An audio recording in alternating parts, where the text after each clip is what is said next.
of your crew. When did you feel like people started to culturally catch on around you and skating became much thicker and more popular?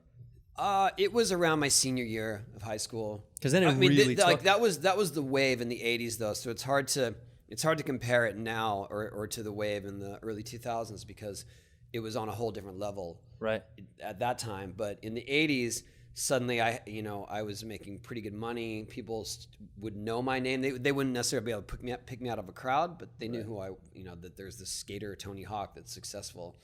And I bought a house while I was still a senior in high school. Holy shit. Where'd you buy? Where was it? Down in San Diego? In Carlsbad. Oh, in Carlsbad, yeah. And so that was a challenge to show up to school on time or at all in my senior year. Yeah, how could you? Because, everyone's waiting for whose parents are out of town. My parents were never home. They weren't there. So, did your parents fight you on that when you wanted to buy a house, or were they like, nah, dude? No, it was my dad's idea. Okay, because he wanted you to financially set yourself up a Yeah, little bit? yeah, right. because he thought, and I was, I was oblivious or blissfully oblivious in the sense that I thought I was just going to keep going.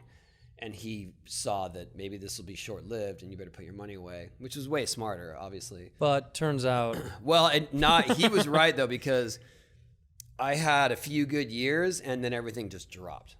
What was it? How long was the gap that you feel about kind of dropping off or whatever? Before it dropped? Yeah. I would say about 4 years until it started to really decline, and then suddenly my paychecks were all royalties, right? And so they started dropping by half every month. Wow! And suddenly I was with 2 mortgages, a kid on the way, and my income was just dwindling.